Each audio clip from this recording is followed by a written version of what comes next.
Hey everybody, it's me, Heady NJ Editor Ulloa. We're here live on Instagram. This is our first time being able to go live in a while. So happy to be able to do it. We built like a good audience here. It's an interesting platform. It gets intense, and they don't always like us. They don't always like, the nature of the sacred herb. I have a lot of things that are hiding in this office, for example, some of the logos. Welcome to everybody who's joining. This is an interesting thing to try here on Instagram. So it's always like an interesting thing. A lot of people making videos now. So basically, it's been 6 years since I've been running Heady NJ, and I wanted to make a video. I wanted to mark the occasion. Thought it was an interesting idea. I'm really grateful for all the readers, all the viewers, all the commenters, all the Patreon supporters, all the advertisers, certainly, all of our sponsors, all of our newsletter subscribers who have made this thing real, who have made Heady NJ a viable idea, who believe in what we've been trying to do, so it's a really big, interesting thing, and, all the support, helps us helps us moving forward, so. It's wild, trying to be a businessman, in a new industry, trying to be a businessman in this new industry, the nature of the community, which has really been underground, in the closet, as if you will, for example, is like really been like a wild thing for me to do, and it's been a learning process. I've learned a lot as a businessman, as a person, as a journalist, certainly as the editor. This is just a guy who's writing as well. So we've definitely made like great progress over these 6 years. We have written like so many articles. I literally covered the 7th dispensary ever in New Jersey. We're at like what, 270? Like there's so many, I can't even literally keep track. Like people close, people open, the number changes. It's been about like 270. It might be more like 290 actually right now. There's always a question of how many could there ever be in Jersey. It's been something like I've been wondering about as we've been covering, more flour, for example. It's definitely been a big thing that we've wanted to see in the market. We've definitely been seeing like more brands, bring more flour, some local brands, minority-owned brands, Hispanic-owned brands, Black-owned brands, some Asian brands, seeing all these things and like be real. New products, edibles, cookies. Shout out to Mata. Doing that hustle, we've seen like people trying to pioneer in drinks, and it's difficult because we've seen like a lot of the people that tried initially are still struggling for some of this. Like I run this on a shoestring. This is a small, humble business. This isn't some corporation here, man. There's not many more rooms of the Heady NJ operation than the one you are seeing right now. The main one, my office here in North Jersey. So it's definitely been like an interesting thing, covering this like legacy to legal issues, seeing like who can really be a businessman, and it's really difficult because we've seen like you have to kind of be a serial businessman, like your second business, third business, and have like some money and experience. And a lot of guys, it's their first legal business. It's intense. A lot of paperwork. Paperwork gets intense. I'm not one for paperwork either. So yeah, it's definitely been like fun seeing like some chains operate as well. Guys who are not only the large, multi-state operators, for example, seeing like other events. And it's been fun growing, becoming more respectable, run Heady NJ, cannabis is more legit now, it's less stigmatized, as we're saying, we got this market, they said we hit $1 billion last year, by Christmas. We'll see what we, get by, this Christmas. In a month or so, probably be a little more, we'll see what happens. Markets ebb and flow. Like we have, for example, Green Wednesdays coming before Black Friday. It's like an interesting thing to see. We see holiday sales as well. Like clothes and toys, it can be similar in the business of the sacred herb here. So we'll see about the numbers. Seeing the market's always fun. The community grows and always interesting. The nature of the cannabis communities are crazy, different events.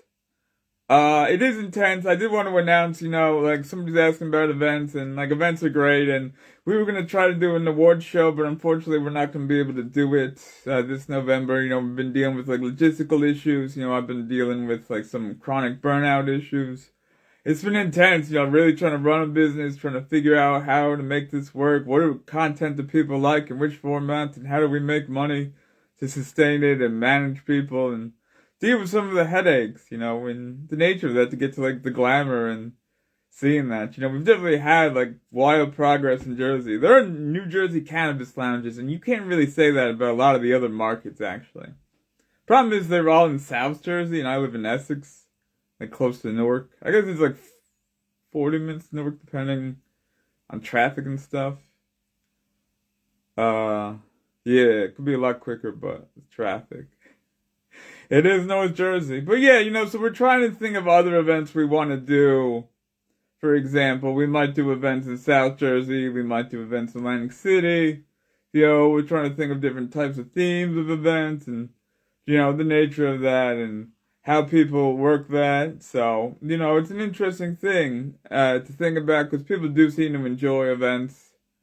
But it's crazy. You go from being like a writer to like an editor, and now I gotta be a businessman, showman. Like P.T. Barnum, wearing a hat indoors. Thought I would put a car in here, damn. But yeah, we're trying to figure that out and figure out like different business revenues. Trying to see, for example, if people want to see more interviews with business people, we might put that as a thing behind a Patreon wall. We might do some more merch. People have said I should have my own Heady products in the market. Like Heady bags of flour, Heady pre-rolls, Heady vapes, so. We gotta see what the future entails. It's hard, trying to be a business. You wanna hold people accountable as a journalist. You wanna hustle, you wanna make money, you wanna be rich. You gotta pay bills in this economy. Not as easy as, you thought it would be, for example. But yeah, I still love running Heady. We got all sorts of stories coming up all the time. For example, we got stuff with, hemp is really big. Hemp is weird because it seems like a lot of us here really like the sacred herb when it's called cannabis. Instagram doesn't like when we say the names of like what this actually is all about. The herb, I think you guys know which herb I'm talking about. So it's fun, these things sometimes it's difficult because, we have like sort of a civil war between Brother Hemp and Brother Cannabis and their followers. And we've had this for like a little while now. And, we have like big booze, we got big pharma, big interest in, American society and industry fighting against hemp, it seems. And, I don't think they really like the other one, our cannabis either. But, it's difficult.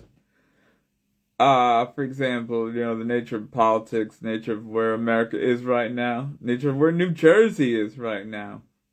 Seeing like this market grow under, Governor Phil Murphy and, the NJCRC, the Cannabis Regulatory Commission, and the chair Diana Wayne.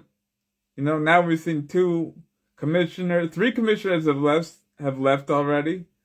Charles Barker, Sam Delgado, and Maria Del Cid. And, we thank them for their service and good stuff they did, but, now we have one guy who's in limbo named Harris Lawfer. He used to work for Nick Scutari, who championed cannabis market legalization, but who has been an opponent of cannabis home grow. Legalization has been, like, really intense. So, we're trying to figure that out, and we're going to have a new governor in January, Mikey Sherrill. Mikey Sherrill is previously Congresswoman representing my neck of the woods here in North Jersey, in Essex County and Morris County.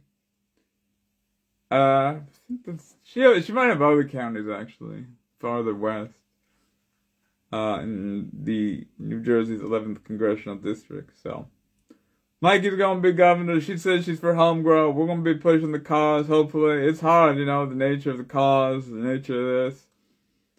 A lot of people in legal cannabis thought it'd be easier, thought we'd be making more money by now, but, Jersey's still doing better than a lot of the other states where, like, you see we have some black, Hispanic, Asian, American business owners, female business owners who are open and struggling. In other states, they never opened. And like I know there's a lot of other guys that want it open, but at least these guys open. So we try to make progress bit by bit. Politics and business, hard games to play. Not one for idealism. Idealistic sometimes. It's very difficult. So, but yeah, no, I thought this would be an interesting thing to do. Comment here to see what we do here going live. Exploring new formats in the shifting sands of media. You know, running Heady NJ, promoting legalization of the sacred herb, growing on the state level as well as federal legalization via descheduling and descheduling other plant medicine. You know, mushrooms are an interesting topic sometimes. So, you know, it's really wild time, you know, here in America, trying to figure out what's going on. But, you know, we're making some progress, so it's fun that way. Doing that. It's an interesting thing doing the show, just like talking versus talking to somebody else. So we'll see what I do with that. But I hope everybody has a good weekend here. You know, it's November 14th, a Friday. So take care, guys.